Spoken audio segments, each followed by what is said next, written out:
Olá, seja muito bem-vindo na nossa semana CPRF. Professor Matheus Santos aqui passando, para trazer uma super aula para vocês. Quero agradecer, está tudo certo aí, o nosso áudio, está tudo bacana, tudo certinho. Espero que esteja tudo ok. Estou aqui no Ser Aprovado, com o meu crachá lindo aqui, crachá aqui de professor também, no Ser Aprovado, para trazer uma super aula, pessoal, uma aula incrível para vocês, um assunto importantíssimo, tá? Que é o assunto de transformação digital, que é um assunto novo que veio nos últimos concursos da Polícia Rodoviária Federal e certamente vai te ajudar pra caramba. E para mim é um prazer poder estar aqui com vocês, nos nossos canais, podendo te ajudar também a chegar lá, alcançar a sua aprovação. Assim como eu consegui me tornar também PRF, certamente você vai conseguir também se tornar um policial rodoviário federal, tá? Mas antes de mais nada, eu quero agradecer a todos que estão nos acompanhando aqui na nossa transmissão e quero pedir para você compartilhar essa live. Compartilha com seus amigos, seus grupos de estudos, para que mais pessoas possam conhecer o nosso trabalho, né? E também acreditarem que é possível, né, ser aprovado nesse concurso. Muita gente fica com medo, com receio e tal, cara, não precisa ter medo. Basta você estudar com qualidade, ter um bom planejamento.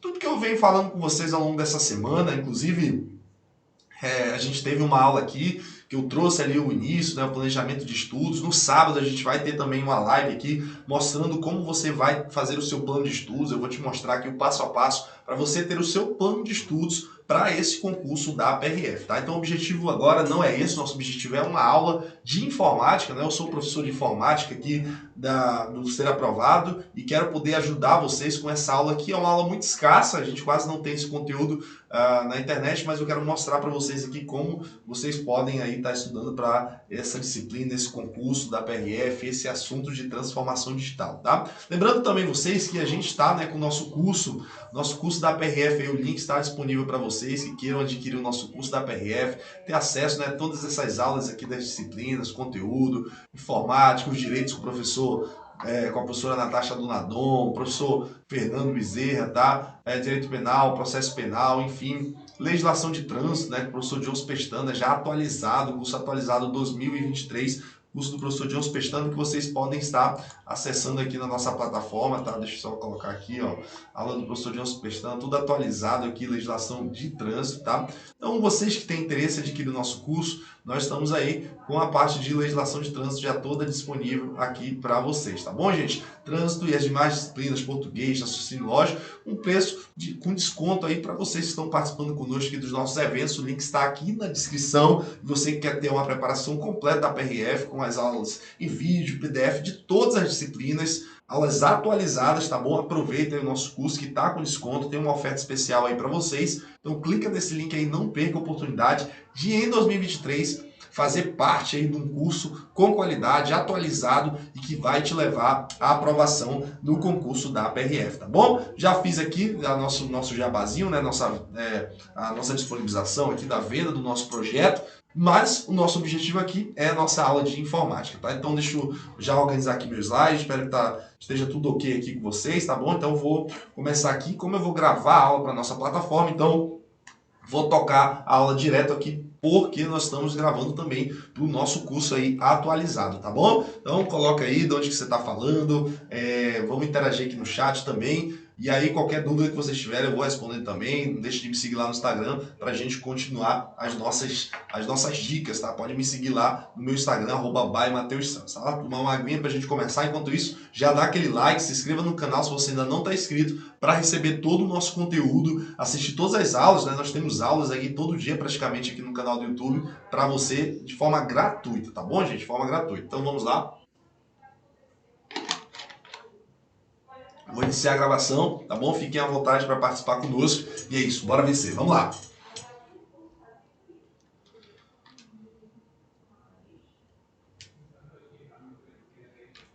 Bom, olá, meu aluno, minha aluna. Vamos dar início então à nossa aula de transformação digital, um assunto muito importante, tem sido recorrente aí no concurso da Polícia Rodoviária Federal. E hoje o meu objetivo aqui é te ajudar a entender esse assunto, esse contexto da transformação digital. Nós vamos falar de muitos conceitos que tem caído em provas e que vai cair também na tua prova da Polícia Rodoviária Federal. Então vamos aqui para o slide para a gente dar início à nossa aula, beleza? Vamos lá, ser aprovado, tá? Quiser conhecer nossos cursos aí, www.seraprovado.com.br, que esse é o nosso site oficial para você estar recebendo aí todas as ofertas e nossas informações, tá bom? Então aqui o Instagram do professor, se você quiser seguir o Instagram do professor, tá bom? @Matheus também todos os dias lá com muitas dicas, muita motivação e inspiração para que você possa ser aprovado no seu concurso público, tá? Então, gente, vamos lá. Nós vamos falar hoje aqui sobre transformação digital, tá? Transformação digital. Esse assunto, galera, é um assunto praticamente novo, tá? Que não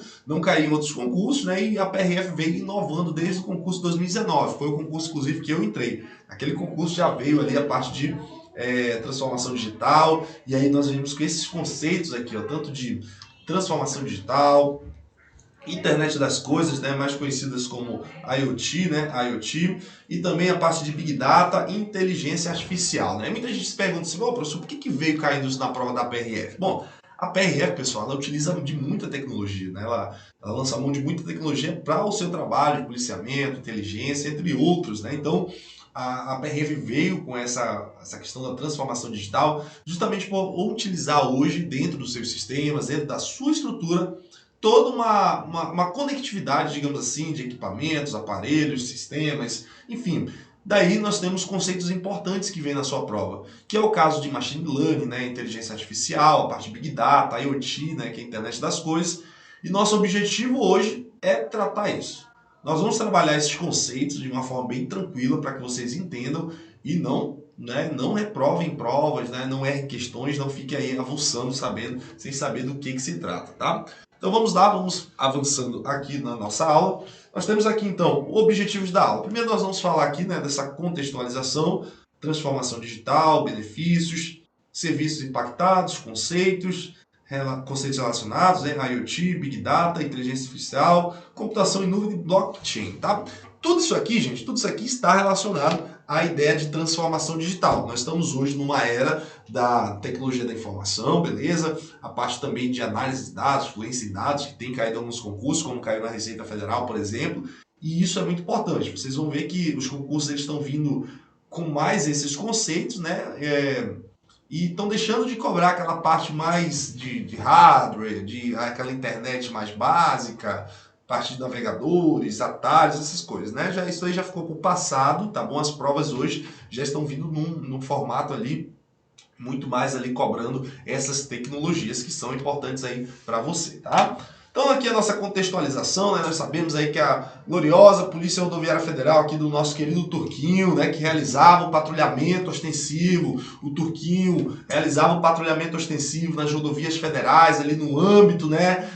Daquelas rodovias logo no início ali, poxa, logo no início ali de 1928 ali, começando a parte de patrulhamento com a sua Harley Davidson, né? Os patrulheiros lutando sem temor. Professor, por que o senhor está falando disso? Porque a transformação digital que vem na tua prova é justamente trazendo essa ideia da evolução da Polícia Rodoviária Federal, assim como o Turquinho, entre tantos outros que vieram depois, que foram importantes para o crescimento da polícia, né, para que a PRF chegasse ao patamar que chegou hoje, tá?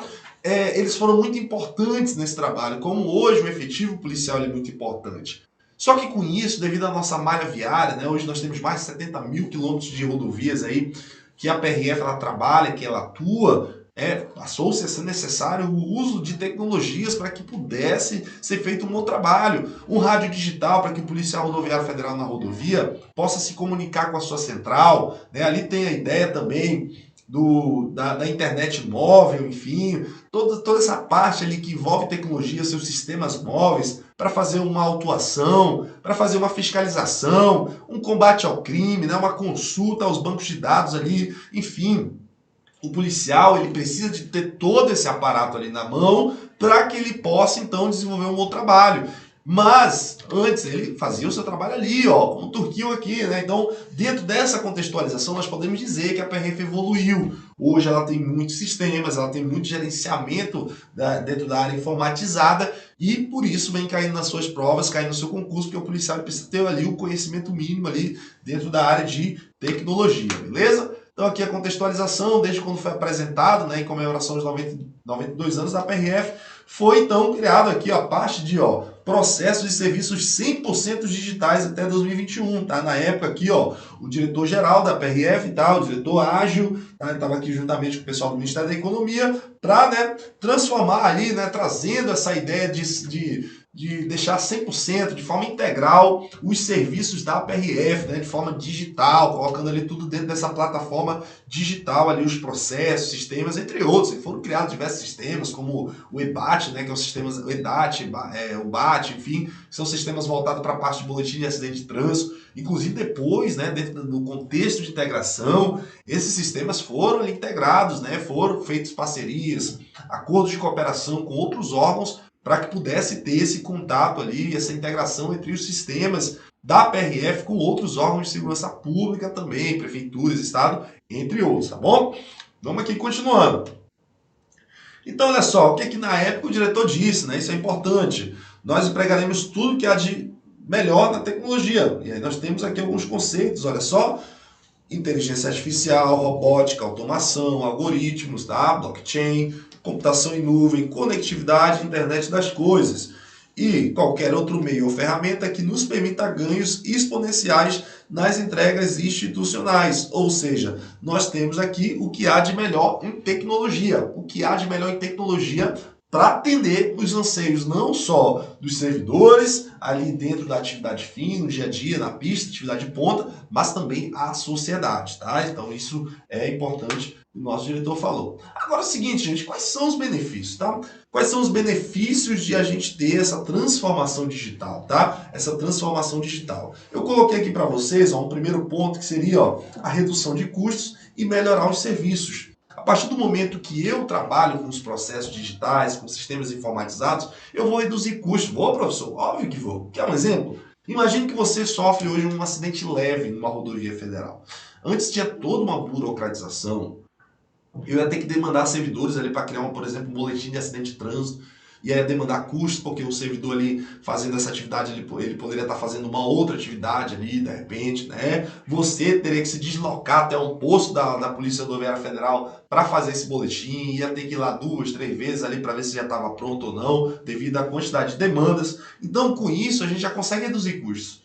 Porque, por exemplo, você tem o EDAT da vida, que é um sistema que você mesmo pode, no próprio site da PRF, e você pode fazer o seu formulário, preencher as informações e gerar ali um documento que é válido, tá? Um documento verídico, que te dá essa validade ali, para você, por exemplo, ter um seguro do seu veículo, atender um seguro, entre outras situações que antes não era possível. Então você consegue melhorar a qualidade dos serviços quando você passa a ter essa conectividade. Sem contar que, como eu já disse no início da aula, o policial na ponta tem acesso a sistemas que vão ajudá-lo a tomar decisões, a melhorar ainda mais a prestação do seu serviço, beleza? Vamos lá, continuando aqui. Então, olha só. Alguns serviços, né, que serão afetados aqui, como a gente viu lá dentro desse projeto, né, dentro dessa reestruturação, digitalização de pedidos de defesa, recurso de autuação, identificação do motorista, né, então na parte de infração você já consegue fazer isso de forma informatizada, né, pedido de retificação do BAT, né, do Boletim de Acidente de Trânsito, cópia em vista do processo. Ou seja, né, olha só essa eficiência dentro do serviço público, né? Quando você estuda o direito administrativo, você vê que um dos princípios é esse, né? Não tem um LIMP lá, né? Legalidade, pessoalidade, moralidade, publicidade, eficiência. Pois é, aqui nós estamos muito ligados a isso, a essa eficiência do serviço público. Então a PRF, quando ela vem implantar esses projetos, ela está visando aqui essa eficiência dentro da estrutura do serviço público, tranquilo? Continuando aqui, gente, ó. A gente observou, por exemplo, a migração do portal, né, da instituição, que antes era um portal próprio e passou a ser integrado junto ao portal Gov.br, né? Então, antes a PRF ela tinha um site próprio da Polícia Rodoviária Federal. Só que imagina para o governo ter que ter tantos sites ali isolados e agora um único portal Gov, ele coloca toda a estrutura ali, né? Polícia Federal, Polícia Rodoviária Federal, ou seja, a gente consegue manter tudo dentro da estrutura do Gov.br, isso daí, tá? Assim como, por exemplo, né, alguns aplicativos que foram desenvolvidos dentro dessa estrutura nossa da transformação digital, tranquilo?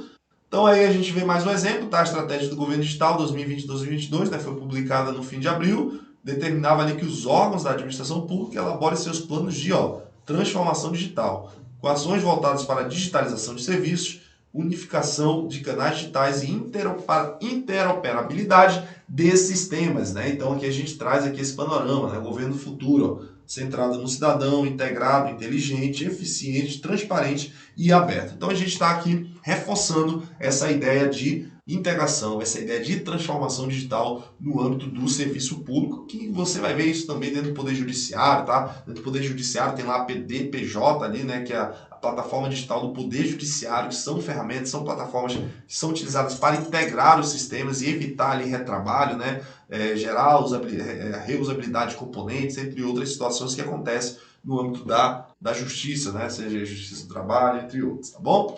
Então aqui, pessoal, para a gente aqui ir para uma parte mais técnica, né? A gente já falou da importância, falamos, né, da importância. E aí também nós temos que agora tratar as tecnologias em si. Para que eu possa ter transformação digital, eu preciso ter ferramentas, eu preciso ter mecanismos para que isso possa acontecer, tranquilo? E aí que vai entrar os pontos que nós vamos tratar nessa aula, tá bom? Então, olha só, um ponto que é muito importante é a internet das coisas, tá? Internet das coisas. Aí você começa a ver uma imagem e você não entende muito bem. Professor, não estou entendendo isso aí, né? Tem um carro, tem um fogão, tem uma geladeira, tem um monte de coisa aí. O que é isso, professor? Bom, dentro do contexto dessa imagem, o que você está visualizando aqui, tá? Você tem a figura de objetos, tá? Você está tendo a figura de objetos, as coisas, tá?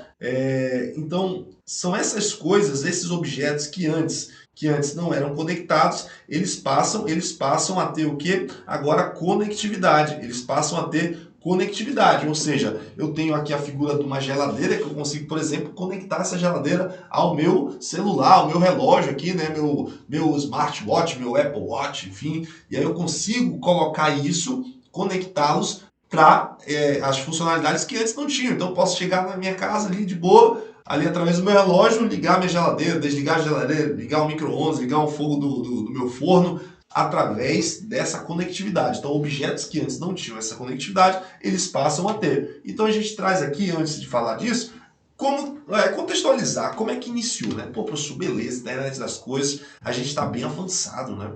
A gente está muito avançado. Hoje você conecta celular, relógio, fone de ouvido, Bluetooth, Wi-Fi, enfim. Mas como é que começou a internet, gente? Como é que é o contexto da internet? Bom, vamos lá. A internet, pessoal, ela surgiu em 1960, tá? Com a ARPANET, né, que é uma rede, né, Advanced Research Project Agência, né, é uma agência ali voltada para pesquisas, tá? E essa agência, tá, pessoal, ela estava ali vinculada, tá bom, para uso militar. Uso militar. Então, em que contexto que surge a internet? A internet ela surge no contexto de uso militar. Então havia essa necessidade, tá bom, do governo militar ali, né, dos Estados Unidos, ele poder comunicar com os seus soldados, com os seus comandantes ali que estavam, né, na guerra, né, nas guerras que estavam ali no ambiente de guerra. Então com isso, né, eles desenvolveram a internet ali dentro desses laboratórios, enfim, que tinha essa finalidade inicial de ser utilizada para essa comunicação nesse contexto da guerra, beleza? Então nós temos aqui então a criação da internet dentro desse contexto que lá mais à frente ela veio a se tornar o que é hoje, né? E está inclusive acessível aí a todas as pessoas e não só no contexto do uso militar, beleza? Com isso nós temos então veio agora esses conceitos novos, né, de internet das coisas, porque você fala, ah, beleza, eu sei o que é internet. A internet professor, é a rede mundial de computadores. Por exemplo, eu ter a capacidade de acessar um site da minha casa ou estando em outro país, eu conseguir me comunicar com um camarada que está lá no Japão, né, na China, e isso é internet, né? A gente tem aí uma gama de aplicativos e ferramentas. Ah, pessoal, internet, talvez para você é o WhatsApp, é o Facebook, tá errado falar isso? Não, também está dentro da internet, o YouTube, ou seja, tudo aquilo que eu consigo conectar, o TikTok, estão dentro do ambiente da internet. Agora nós temos um conceito novo, que é justamente o de internet das coisas, tá? Que cai no seu concurso. Então vamos lá, internet das coisas ou Internet of Things, IoT, pode ser definida como um sistema formado por vários dispositivos interrelacionados, tá? Cada um desses dispositivos, então, pessoal, com um identificador único, tá? Um identificador único que tem a capacidade de se transferir dados em uma rede sem a necessidade de intervenção humana. Ou seja, eu tenho aqui vários dispositivos interconectados que antes não eram interconectados e a partir desse momento, dessa conectividade, né, que pode ser por meio de Bluetooth, de Wi-Fi, enfim,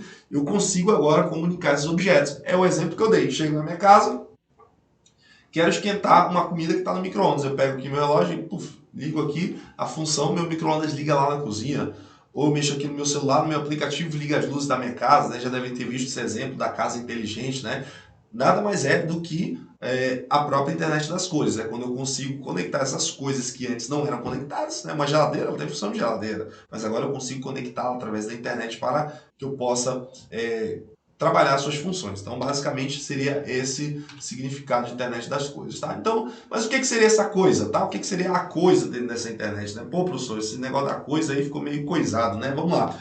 O que é essa coisa? Objetos conectados em um ecossistema, né? Como antenas, chips, sensores, e a gente pode dizer o próprio objeto, né? Então, internet das coisas é quando eu tenho aqui esses equipamentos conectados por meio de antenas, chips, sensores, né, que é o que é mais comum, né, utilizando ali, por exemplo, os meios não guiados, né, ou seja, o que são os meios não guiados? Aqueles meios que eu não tenho acesso físico, eu não consigo tocar, né, por exemplo, um meio guiado, um cabo de rede. Meio não guiado seria o próprio Bluetooth, wireless, né, internet, Wi-Fi, enfim, a gente consegue ter essa visão dessa forma, tá bom? A título de exemplo, nós temos aqui, ó, que estima-se que em 2020, tá? Deixa eu colocar aqui, em 2020, 12 bilhões de dispositivos estejam conectados à IoT, ou seja, você já pensou a quantidade de aparelhos que vão estar conectados aí via internet das coisas? Pois é, essa é a nossa realidade hoje já aqui no nosso mundo, tá bom? Então vamos continuando aqui. Ô professor, então tem uma questão de concurso? Tem, pô, vamos lá. Vamos responder a questão para a gente ficar bom, tá? Acerca da internet das coisas, assinale a alternativa correta. Vamos lá. Internet das coisas é uma forma mais econômica de acesso à internet, a qual permite que dispositivos como geladeiras ofereçam internet a celulares e computadores de usuário, dispensando a necessidade de roteadores ADSL à parte. Letra B. Como exemplo de internet das coisas, é correto citar um dispositivo que mede a temperatura ambiente interna de um escritório e envia essa informação pela internet. Um exemplo de internet das coisas é o Bitcoin, que é uma moeda virtual e iniciou a era da internet das moedas, com bancos virtuais sem agências. Internet das coisas opera separadamente da internet das pessoas, e por isso não é possível enviar os dados coletados por dispositivos conectados à internet para a nuvem, né? Internet das coisas tem grande aplicação em ambientes domésticos e escritórios, mas pouco em ambientes industriais. Vamos lá então, pessoal. Agora você já sabe qual é o conceito, você já sabe que a internet das coisas a gente utiliza ali para conectar equipamentos ali dentro do ambiente, no escritório, uma empresa, enfim, uma indústria, para dar essa conectividade a objetos que antes não eram conectados, tranquilo? Agora será, pessoal, qual seria aqui a nossa resposta, tá? Olha só, a letra A, ela tá errada pelo seguinte, ó. O que ele diz aqui? Internet das coisas é uma forma mais econômica de acesso à internet. Cara, será que é econômico? Será que é econômico você ter uma casa inteligente? Só você pensar, putz, eu vou ter que ter sensores, eu vou ter que ter chips, eu vou ter que ter antenas, eu vou ter que ter uma série de equipamentos para eu conseguir implementar isso. Não é tão simples e não é barato, tá? Então, implementar a internet das coisas não é barato. Exige muito mais custos, né, com essas instalações, principalmente essa conectividade toda, tá bom? Outra coisa, como exemplo de internet das coisas, é correto citar um dispositivo que mede a temperatura ambiente de um escritório e envia essa informação pela internet. Pronto, está aqui a nossa resposta. Observa que é essa a funcionalidade. Por exemplo, eu tenho um alarme de incêndio que detectou na minha casa um incêndio, enfim, ele me avisa aqui no relógio e eu consigo, por exemplo, automaticamente aqui já, vou deixar programado que aquele incêndio possa ativar lá minhas válvulas lá que possa acabar com aquele incêndio, por exemplo. Tá? Então isso é a internet das coisas. Eu poder conectar isso que antes não conseguia de uma forma sem o uso da tecnologia, tá bom? Então, vamos lá, continuando. E aí algumas tecnologias, pessoal, é interessante a gente saber algumas das tecnologias que nós utilizamos dentro do contexto de internet das coisas, tá? Uma delas, pessoal, que você talvez já esteja usando muito, né? É o NFC, Near Field Communication, ou seja, é uma comunicação ali por aproximação, né? Eu chego próximo do equipamento. Hoje é o que nós temos, de repente você tem um cartão, mas hoje eu utilizo meu celular, por exemplo. Você pode utilizar seu celular, né? Você programa ali seu celular, e aí com esse celular você consegue, por exemplo, aproximar ali o seu aparelho da máquina de pagamento, tá? É o que acontece aqui, ó.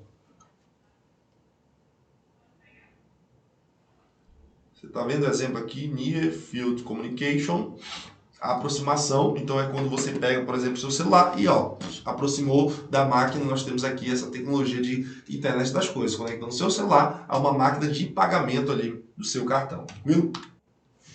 Olha só uma questão aqui do SESC, tá? Isso cai em prova, gente. Tudo que eu coloco aqui tem caído muito em prova. Vamos lá. Redes Wi-Fi e Bluetooth podem ser utilizados para o IoT, beleza. Redes Wi-Fi e Bluetooth podem ser utilizados para o IoT. Já NFC, ou seja, Near Field Communication, não atende às demandas de IoT. Pessoal, isso aqui, ó, errado. Foi o que eu já mostrei aqui para vocês, tá bom? Foi o que eu mostrei aqui do lado. Olha o exemplo de NFC aqui, tá? Eu posso utilizar sim para esse contexto de internet das coisas. Vamos aqui para a próxima, tá? Questão de concurso também CESP. O CESP gosta de cobrar isso. Em uma residência, caracteriza uma solução de IoT a instalação de um detector de fumaça capaz de gerar alertas em caso de fumaça e ser acionado a partir de um smartphone para iniciar um mecanismo de reação. Certa resposta. Gabarito certo. Tá? Exatamente o que eu falei para vocês. Imagina só, eu tenho uma residência. O que seria uma solução de IoT naquela residência? Eu instalei um detector de fumaça que ele consegue gerar alerta, né, no meu próprio smartphone. Né? Ele consegue ali já gerar um alerta que está tendo fumaça ali para que eu possa acionar, por exemplo, uma válvula que possa ali sair. Não tem aquelas válvulazinhas que sai água, tem até que não ser aprovado, tá? Então é esse conceito certinho, exatamente, tá?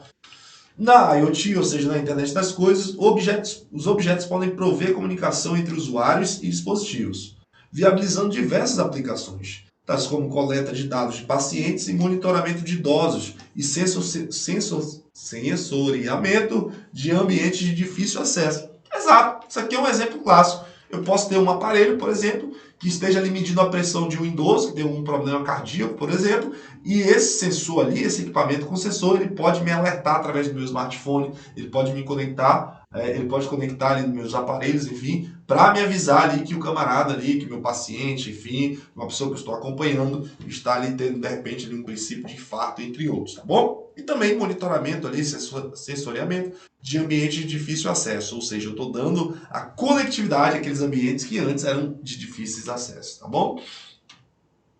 Mais uma questão diz assim, ele dá um textão, mas a gente é esperto, a gente vai para o final, né? Sabendo disso, analise a opção que traz significado em português da sigla IoT. Gente, o que significa IoT? Essa daqui é para o cara não errar, né? Inteligência artificial total, informações de tudo, virtualização, internet para todos, né? Parece nome de programa de governo, né? Internet para todos ou internet das coisas. Gente, aqui, nossa resposta, internet das coisas. Ou Internet of Things. Vamos prosseguindo. A evolução do endereçamento de IPv4 32 bits para endereçamento IPv6 de 128 bits vai ao encontro, tá? Vai ao encontro às necessidades e tendências de IoT. Pessoal, o que é isso aqui, tá? O que acontece? O IPv4, pessoal, ele é capaz de endereçar isso aqui, né? 2,30 elevado a 32, né? Que dá aproximadamente 4 bilhões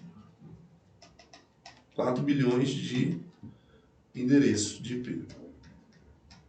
Endereço de IP. Já um IPv6, ele vai te dar o quê? 2 elevado a 128. Isso aqui dá alguns trilhões aí, tá bom? Tá bom? Então vamos colocar aqui como se fosse infinito, tá? Não, símbolo do infinito é esse aqui. Então, símbolo do infinito. Mas não é, tá, gente? Não é, obviamente, mas é um valor muito alto. O que acontece, gente? Cada aparelho que é conectado na internet, ele tem um identificador único, que nós chamamos de IP, que é o protocolo de internet. Então, por exemplo, é como se fosse o CPF do teu aparelho. Então imagina eu, Matheus, tenho aqui meu relógio, tenho meu celular, tenho meu computador e meu tablet. Quando eu conecto na internet esses camaradas, cada um deles vai me gerar um IP. Ou seja, se a gente ainda tivesse esse contexto do IPv4, já tinha estourado isso. Por quê? 4 bilhões de aparelhos conectados já ia derrubar toda a internet, tá? Porque não ia ter mais,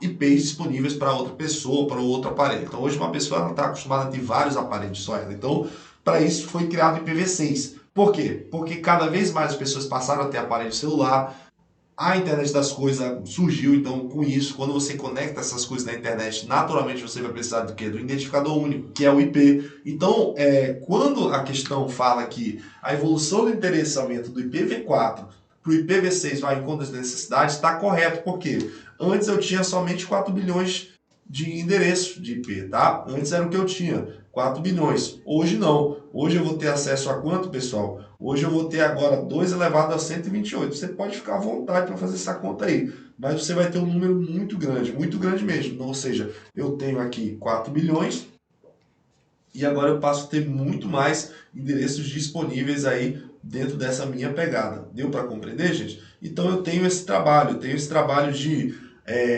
ter mais IPs disponíveis, por isso nós temos essa criação do IPv6. Então aqui o nosso gabarito está certo, tá? O gabarito está certo. Vamos prosseguindo. Pô, o professor já deu até a resposta aqui. Pô, essa minha animação aqui foi errada, hein? Vamos lá. A internet das coisas, fusão de redes de informação e de redes físicas, permite monitorar operações ou processos por meio de comparação entre o que é executado e o que foi previamente planejado, tá? Através das placas controladoras, computadores, smartphones e, obviamente, softwares de automação. Então, gente, aqui é uma questão mais conceitual que eu trouxe para vocês, tá? Observa que a internet, sim, a internet das coisas é uma fusão de redes de informação. Então, por exemplo, quando eu pego, por exemplo, o que é essa ideia aqui de comparação, que é executado, que foi previamente planejado? Aqui a gente tem um pouco também da questão da inteligência artificial, né? Quando a gente fala sobre atividades supervisionadas e não supervisionadas, tá? Então, quando eu tenho a internet das coisas, imagine, para eu conectar um micro-ondas com o meu celular, eu tenho que ter tido antes, né, toda essa comunicação, essa fusão de redes de informação, redes físicas, monitoramento dessas operações do processo, além de comparar o que? O comportamento, como foi anteriormente, né, com os atuais para ver se encaixa dentro daquele padrão. Então, é algo muito abstrato, tá? A gente estuda muito isso já quando está dentro do contexto de inteligência artificial, machine learning, entre outros, mas tudo isso aqui envolve sim, envolve internet das coisas, tá bom? Então aqui nosso gabarito está certinho, tá bom? Vamos lá, continuando. Questão.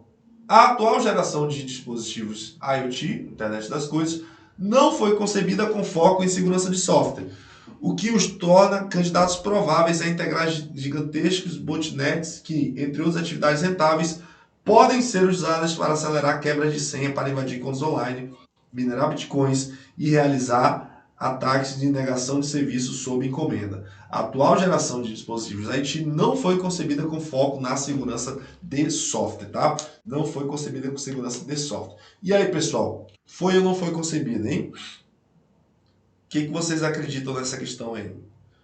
Está certo ou está errado, hein?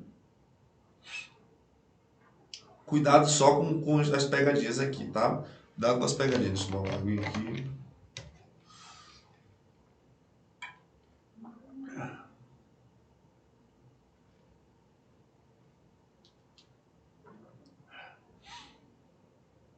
Certo ou está errado?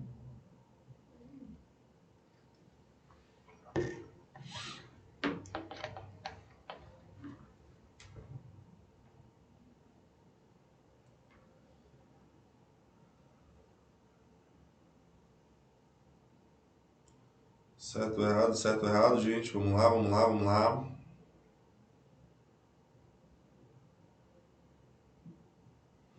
Vamos ver a galera do chat aí, dá uma força.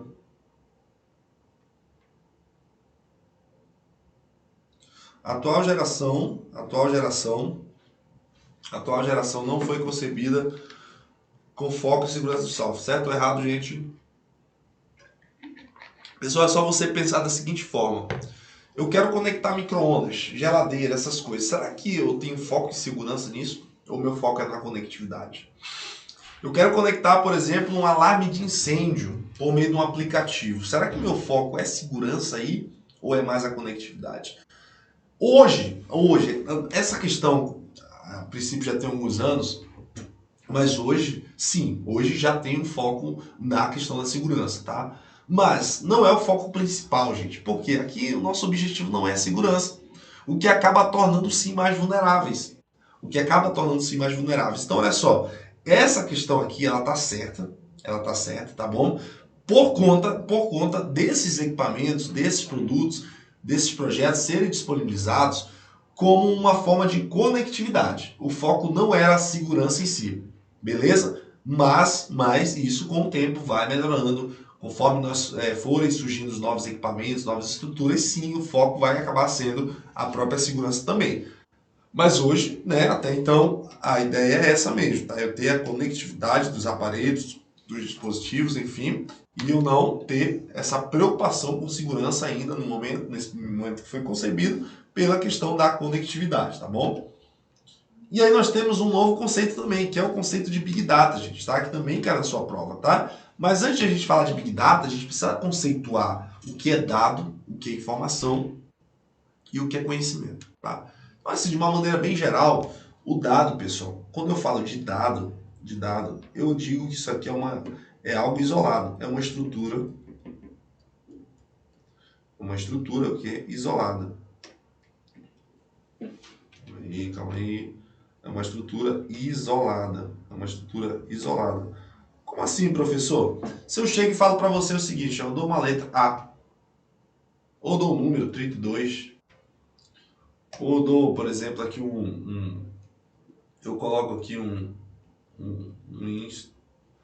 sabe, isso aqui é um dado, é uma informação isolada, não tem significado algum sozinho. Agora, quando eu tenho um conjunto de dados, que isso já passa a ter algum significado, aí eu tenho o conceito de informação. Então a informação, ela já é o quê? Já é uma estrutura, é um conjunto de dados. Um conjunto de dados que possui significado. É um conjunto de dados que possui significado, beleza? Então, essa aqui é a diferença. Então, enquanto no dado é uma estrutura isolada, a informação já é um conjunto de dados que já passa a ter significado. E o conhecimento, professor? Bom, conhecimento já é essa minha análise. Já é análise ou interpretação. Análise ou interpretação em cima do que? Das minhas informações. Em cima das minhas informações. Então, se eu falo, por exemplo, Brasil, só o Brasil, é um dado, uma estrutura isolada, não tem um significado só o Brasil. Agora você fala assim, Brasil é o país do futebol. Pô, eu tenho uma informação, Brasil é o país do futebol. O que seria o conhecimento? O conhecimento seria toda a análise que eu ia fazer a partir disso. O Brasil é o país do futebol, por quê? Porque nós temos o melhor jogador do mundo, porque porque a gente ganhou a Copa de 2022, porque a gente ganhasse, né? Então isso seria conhecimento. É a minha extração de análise de conhecimento ali em cima dessa estrutura de informações. Então, dados, estrutura isolada, informação já é esse conjunto de dados com algum significado, e conhecimento já é a análise, já é a interpretação que eu faço em cima dessa análise de informações, por exemplo, tá bom? Então vamos aqui para o conceito de Big Data. Por que a gente vai falar agora de Big Data? Bom, você já sabe da internet das coisas, já sabe que existem bilhões de equipamentos no mundo, que hoje existe conectividade, que tudo já está conectado, as coisas estão conectadas. Com isso surgiu a necessidade de algo. Como é que eu vou gerenciar toda essa quantidade de informações, cara? Como é que eu vou gerenciar essa quantidade de dados que rodam hoje? Você parou para pensar? Por exemplo, uma pessoa tem lá no Instagram dela 5 milhões de seguidores, por exemplo, um famoso. São 5 milhões de contas. Sabe quantas contas tem no Instagram? Não sei. Mas assim, nós temos milhares e milhares de pessoas que estão conectadas, talvez até na casa de bilhão. E aí nós temos tudo isso, muito dado processado na internet, muita coisa rodando, transações bancárias, agências de viagens, voos, entre outros, tudo isso conectado. Como é que eu vou gerenciar tudo isso, gente? Aí surge a ideia do Big Data, tá? O Big Data, na verdade, gente, o que ele é o Big Data? Qual é o conceito de Big Data? Big Data é o termo em tecnologia da informação, tá? Que trata sobre grandes conjuntos de dados que precisam ser processados e armazenados.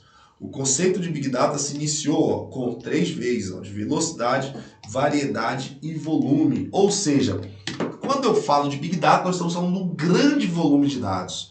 Um grande volume de dados. Então, é um termo que a gente utiliza, não posso dizer que é uma plataforma, que é uma tecnologia, tá? É muito mais do que isso, porque Big Data envolve conjunto de ferramentas, aplicações, pessoas, dados, a ideia dos 3 vezes, velocidade, volume e variedade. Tem também a teoria dos 5 vezes, que já envolve a ideia de veracidade e valor. Então, tudo isso aqui está relacionado. Então, quando vier Big Data, quando você ouvir falar, quando você ver essa palavra Big Data, tem que vir na sua cabeça esses termos aqui, tá? Tem que vir aqui, ó, velocidade, ou seja, eu tenho que ter a capacidade de trabalhar de forma rápida essa grande quantidade de dados, senão eu não tenho Big Data. Se for uma parada assim que é lento, que não consegue processar grandes dados e tal, quantidade de dados, volume, ou seja, muita quantidade de dados, e variedade, ou seja, eu tenho, dentro desse contexto de variedade, vocês vão ver, nós vamos falar mais à frente, nós temos a variedade de dados estruturados,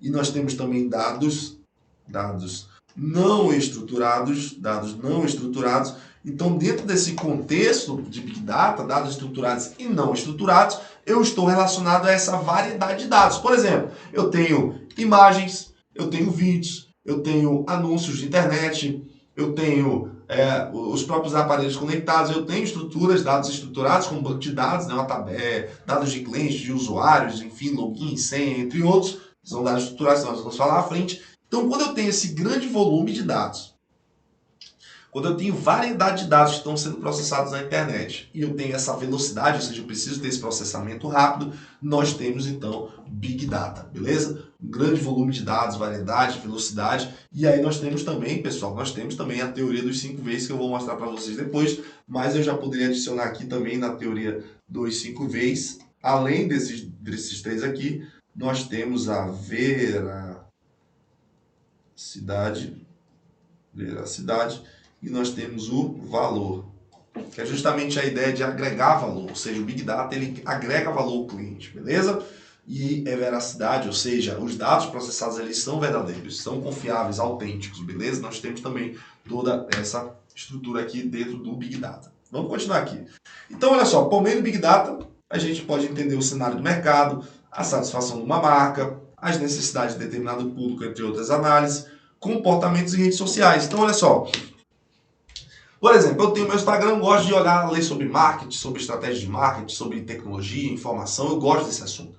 Como eu sigo pessoas desse ramo, e eu gosto desse tipo de conteúdo, né? Quando eu vou na minha aba explorar do Instagram, o que vai aparecer? Obviamente, como sugestão, com base nesse meu comportamento, informações de marketing, de estratégia, de tecnologia de informação, computação, entre outras, que é a área que eu gosto de olhar, de analisar.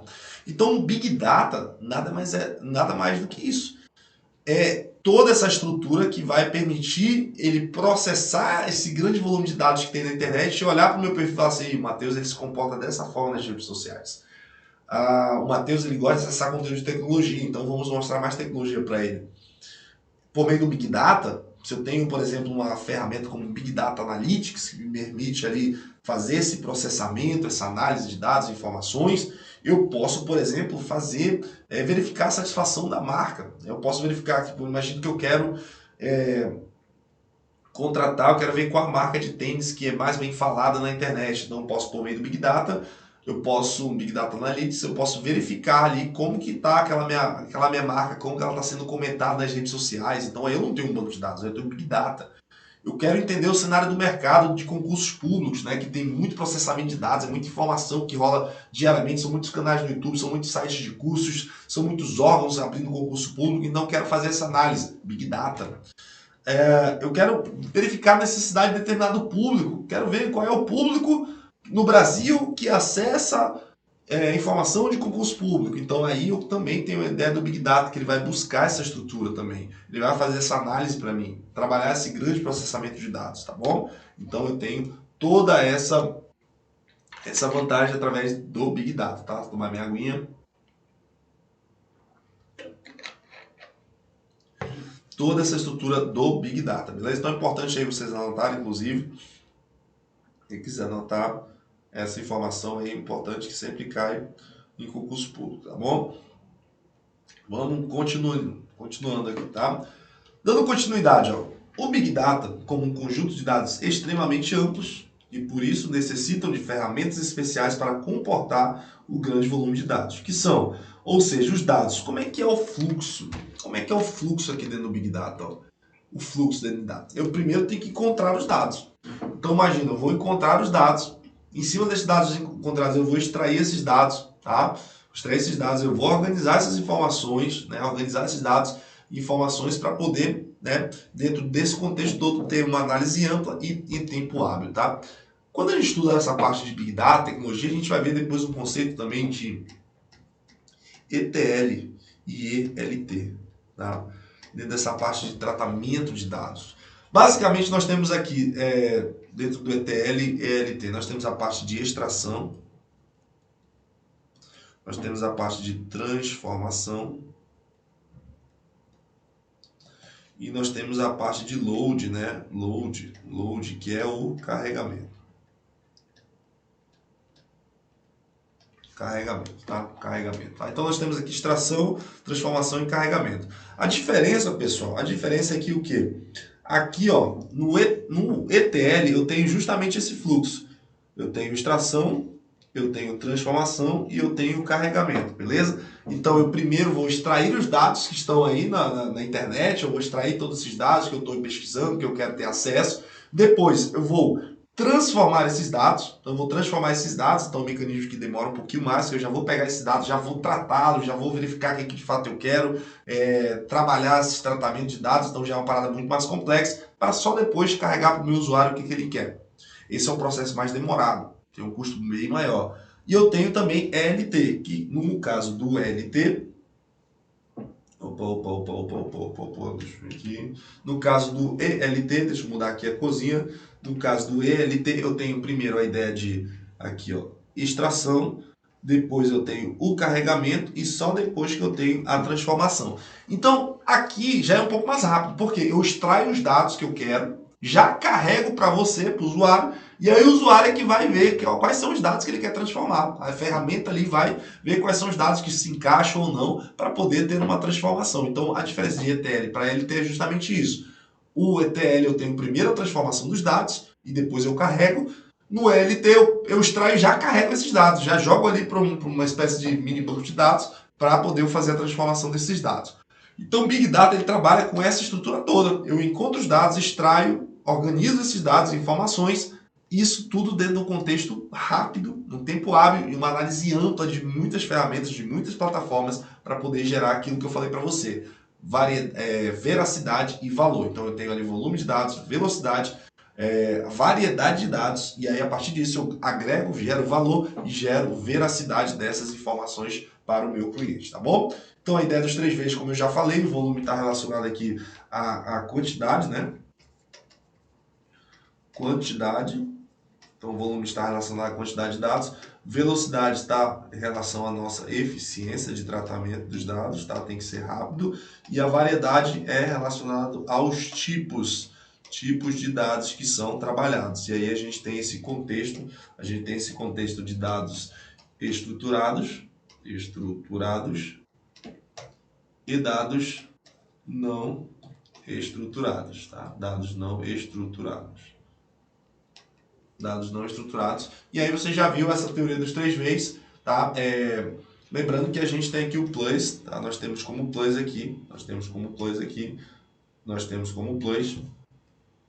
valor e veracidade. Valor e veracidade, ou seja, eu tenho a teoria dos 3 vezes, mas também tem aqui a teoria dos 5 vezes, tá? Que aí algumas bancas já têm cobrado isso daí. Tem 3 vezes e também tem os 5 vezes. Então, pensou em Big Data, lembra disso. Já vi questão de concurso público e tem pegadinha ali, dizer, 3 vezes, os 3 vezes, vulnerabilidade, aí o cara acaba ligando, vulnerabilidade, segurança, informação, não sei o que, o cara, não é. Volume, velocidade, variedade, valor e veracidade, beleza? Prosseguindo.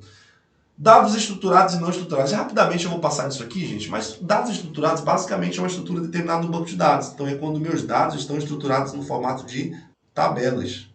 Tabelas. Por exemplo, eu tenho uma tabela chamada clientes. Tá? E aí dentro dessa tabela clientes, por exemplo, eu tenho aqui ó, uma estrutura assim, ó, uma estrutura de dados que eu posso organizar em tabela. Tá? Vamos supor que aqui eu tenho ó, nome, CPF e data de nascimento. Então, olha aí, eu consigo botar aqui o A, o B, aqui o CPF 123, aqui o CPF 456, data de nascimento 11/6, 12/9, ou seja, quando eu consigo estruturar meus dados no formato de uma tabela, que é a ideia do banco de dados, né, banco de dados relacional, eu consigo ter a ideia de tabelas, relacionamentos, aí eu tenho dados estruturados. Eu consigo trabalhar com isso, com tabelas. Agora, dados não estruturados é justamente isso aqui, ó. É essa complexidade de tratamento. Por exemplo, uma imagem.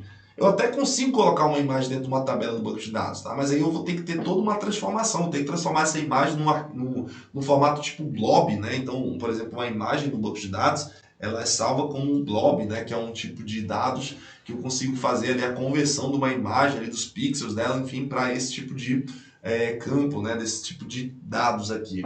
Mas, quando a gente fala de imagens mesmo, imagem, vídeo, comportamento, trabalhar essa análise no contexto da internet, no contexto de Big Data, aí nós temos o dado não estruturado, porque uma imagem não é, eu não consigo colocar uma imagem ali, essa imagem é uma tabela do banco de dados. Não.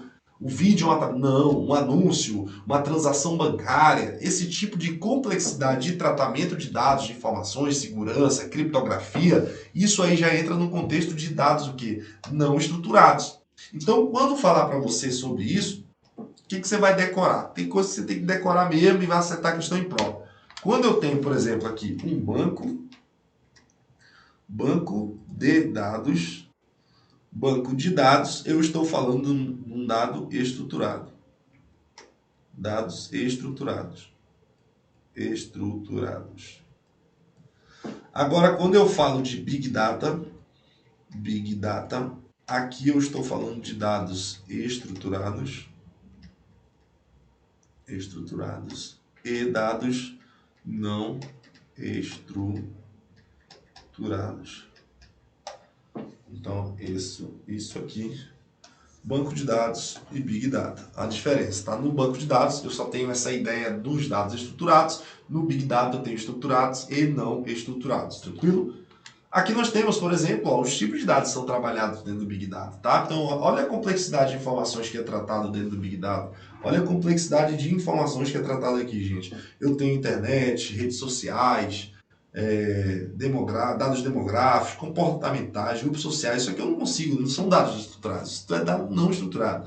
RH, vendas, finanças, produção, logística, smartphones, relógios, TVs, carros, geladeira. Ou seja, nós temos diversos tipos de dados que eu consigo trabalhar no contexto de Big Data, que já é mais limitado no banco de dados, por exemplo, que também trabalha com questão de dados, mas num menor volume, né? Aqui a gente tem muito mais volume. E aí, como eu falei, ferramenta, tá? O Big Data, professor, Big Data é uma tecnologia? É um sistema? Não, Big Data é toda essa estrutura, né? Mas nós temos uma ferramenta, tá? Essa aqui sim.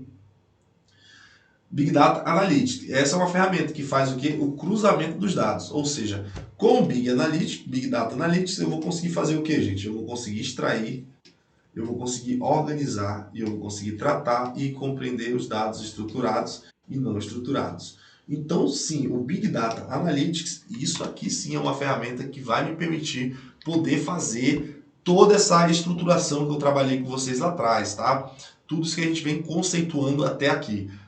Organizar, fazer extração, né? Extração, organização, tratamento dos dados, carregamento, entendeu? Toda essa análise ali, tanto de dados estruturados e dados não estruturados, tranquilo? Então vamos resolver aqui algumas questõezinhas, enquanto eu tomo uma água, vamos lá, vamos resolver a questãozinha.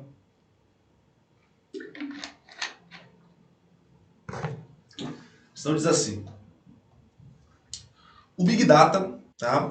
Um Big Data alimentado com os dados de um sítio de comércio eletrônico, né, um site, são armazenadas informações diversificadas, que consideram a navegação dos usuários, os produtos comprados e outras preferências que o usuário demonstra nos seus acessos. Tendo como referência as informações apresentadas, julgue o item a seguir. O Big Data consiste de um grande depósito de dados estruturados, ao passo que os dados não estruturados são considerados data files. Errado. Professor, errado por quê? Por que está errado, gente? Por que está errado? Observa aqui, ó. Ele disse que o Big Data só é, né, dados estruturados, né, ao passo que dados não estruturados são data files. Errado, gente. Lembrem que eu mostrei para vocês que no Big Data nós temos aqui, ó, a ideia de dados estruturados e dados não estruturados. Então o erro da questão aqui nossa é dizer isso, que dados não estruturados são considerados data files, né, arquivos de dados. Não. Também Big Data ele é tanto dados estruturados como não estruturados. Vocês vão observar que as questões vão muito nessa linha. Pô, professor, achei que era muito mais complexo. Não, é porque você agora está entendendo como que cai no curso. Você tem que entender. O curso público é isso, é questões. É você ver como é que cai. Você não precisa dar aula do assunto, dominar o assunto. Isso aí você deixa para o professor. Mas você precisa acertar questões. Passa no concurso. Quem acerta mais questões, esse é o bizu. Nossas aulas, inclusive, todas são assim aqui no Ser Aprovado. O professor ele é ensinado aqui, ele é doutrinado a mostrar para o aluno como que cai em prova. De forma direta, ali, objetiva, né? Simplificada, para que o aluno pegue a manha de como que cai na prova. Vamos continuar. Com relação aos fundamentos, conceitos de Big Data, analise os itens a seguir. Vamos lá. O volume de dados é uma característica importante no Big Data. Com certeza, grande volume de dados, quantidade. Em Big Data, a qualidade do dado não tem importância, porque a transformação dos dados não impacta nos negócios. Opa, errado.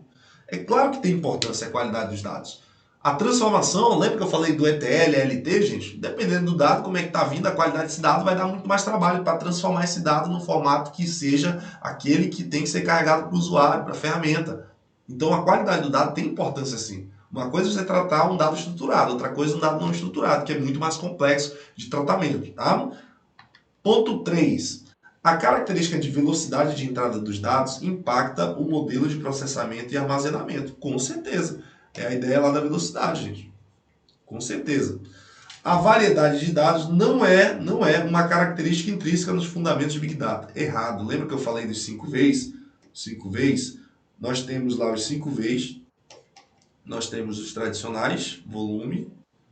Nós temos velocidade.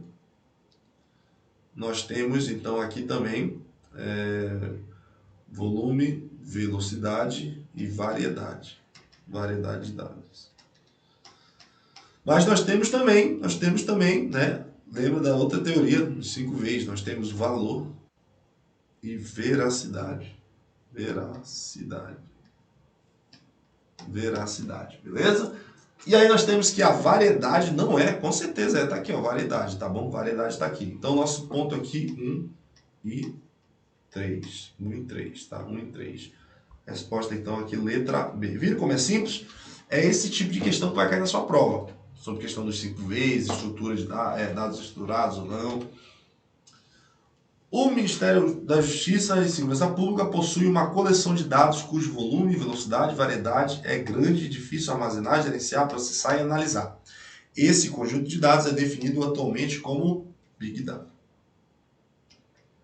Big Data. Ele dá outros conceitos aqui, database, que é banco de dados, não é, Business Analytics, não, computação em nuvem, não, BI, Business Intelligence, não, que está voltado mais à inteligência de negócios, são ferramentas que a gente já lança ali mão dos dados, né, para justamente fazer essa análise de negócios, tá bom? Aqui nossa resposta, letra A, você já sabe bem. O Big Data é definido como uma coleção de dados cuja quantidade é tão grande que é difícil armazenar, gerenciar, processar, analisar esses dados, blá blá blá.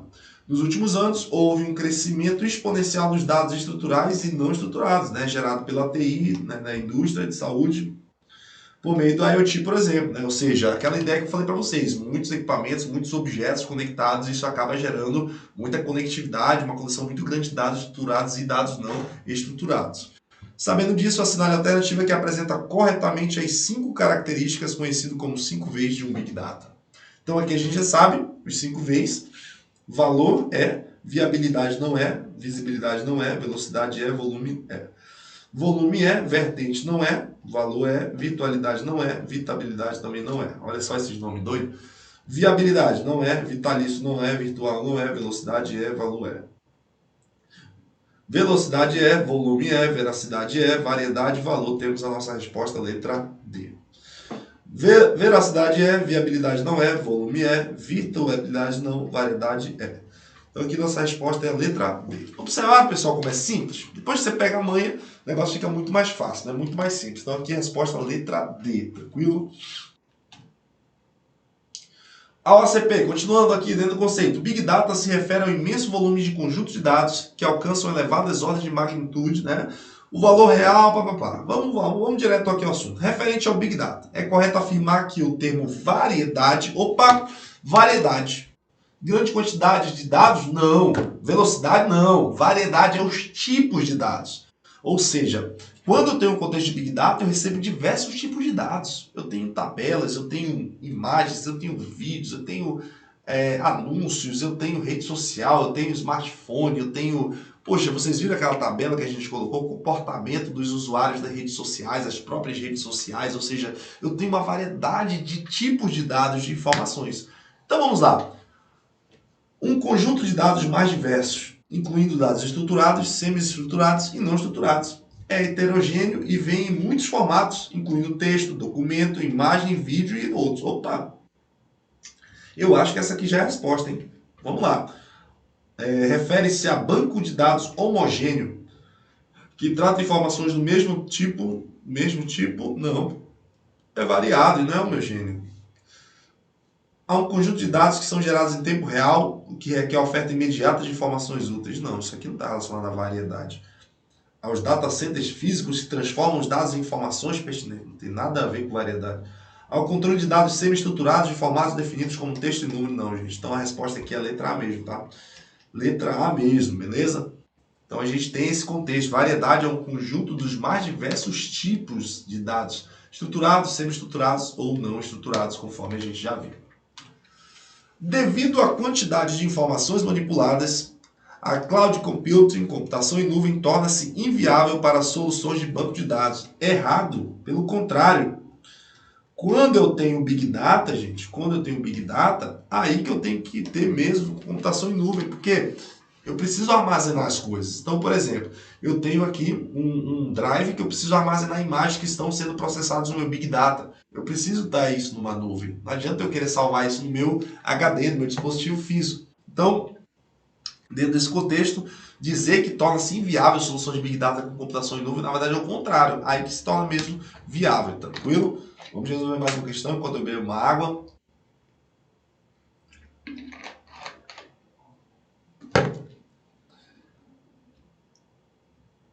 Questão da ESAF. Big Data é volume, variedade, agilidade não. Aqui eu acredito que é os V's, né? Vamos lá. Letra D, né? Volume, variedade, velocidade, veracidade, tudo agregando mais valor. Exatamente, tá? Letra D, o resto aí você já sabe, é aquele blá blá blá todo. É só você procurar onde é que está a resposta dos 5 vezes. Procura lá os 3 vezes, se vê que a questão está vindo com 5 vezes, então procure os 5 vezes. No âmbito da ciência de dados, tá? No âmbito da ciência de dados, a definição de Big Data utiliza as características ou atributos que alguns pesquisadores adotam como sendo os 5 V's. Porém, a base necessária para o reconhecimento de Big Data é formada por 3 oportunidades. Gente, os 3 principais, aqui você já sabe. Valor e veracidade já está dentro dos 5, mas não são a base principal. A base principal é volume, variedade e velocidade. Então, olha só, valor não está dentro desse conjunto. Aqui está. Valor e veracidade não tá, volume tá. Variedade, velocidade e volume. Tá aqui a resposta, tá? Ou seja, teoria dos 3 V's. Aqui é valor, não tá. Aqui veracidade não tá. Então, se a questão te perguntar os 5 V's, beleza, entra valor e veracidade. Agora, se ela te perguntar os 3 V's é simples, tá? Os 3 V's, aí você tem variedade, velocidade e volume são os principais, beleza?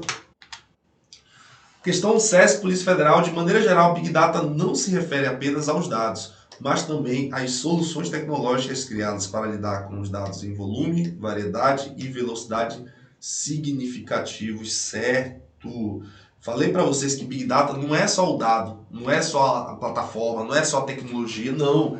é todas as soluções ali que envolvem esse processamento de volume, variedade e velocidade de significativos. Então a nossa resposta aqui está certa por isso, tá? Nada mudou. O processamento de consultas ad hoc em Big Data, devido às características de armazenamento de dados, utiliza técnicas semelhantes àquelas empregadas em consultas do mesmo tipo em bancos de dados tradicionais. O processamento de consultas ad hoc, né, que são consultas mais básicas em Big Data, devido às características de armazenamento de dados, utiliza técnicas semelhantes às empregadas em consultas do mesmo tipo de bancos de dados tradicionais. E aí, gente, vamos lá. Vamos lá, mais uma questão para a gente. Respondam aí. O processamento de consultas ad hoc, tá, em Big Data, devido às características de armazenamento dos dados, utiliza de técnicas tradicionais, né? As técnicas semelhantes àquelas que são utilizadas em Big Data, né? Certo ou errado? Gente, o que é a ideia do banco de dados que eu sempre falo para vocês, tá? O banco de dados ele trabalha com outro tipo de estrutura. Ele trabalha com dados estruturados, melhor dizendo. O Big Data não. O Big Data ele já pega dados estruturados e não estruturados. Então eu não posso dizer que aquelas consultas padrões de banco de dados são as mesmas utilizadas aqui no Big Data, tá? São diferentes. O Big Data trabalha com complexidade de dados, complexidade de informações, vários tipos de dados, essa variedade, volume. Então essa questão está errada. Então quando você vê qualquer coisa que fala assim, ó, comparando o Big Data com o banco de dados tradicionais, isso aqui está errado, beleza? Está errado porque não tem como dizer que o Big Data ele segue a mesma estrutura de banco de dados que são relacionais, tá? Big Data refere-se a uma nova geração de tecnologias e arquiteturas projetadas para processar volumes muito grandes e com grande variedade de dados, permitindo alta velocidade de captura, descoberta e análise. Opa, certo? Certo, olha aqui os 3 vezes, gente. Não tem aqui, ó, variedade, velocidade, é só procurar, e volume, ó. É só procurar onde é que tá, que acabou, resolvido. É só procurar onde está cada um deles que matou a charada. Além de estar relacionado a grande quantidade de informações a serem analisadas, o Big Data considera o volume, a velocidade e a variedade dos dados estruturados, dos quais se conhece a estrutura de armazenamento, bem como dos dados não estruturados, como imagens, vídeos, áudios e documentos. Certo? Certinho. No contexto de Big Data, agora ficou simples. Ele considera também os dados estruturados, que são aqueles que a gente conhece a estrutura de armazenamento, que é o caso das tabelas ou banco de dados, e tem aqueles dados que você não conhece a estrutura ali por dentro. Imagens, vídeos, áudios, documentos, entre outros. Isso aqui também, questão certinha, tá? Certinha essa daqui.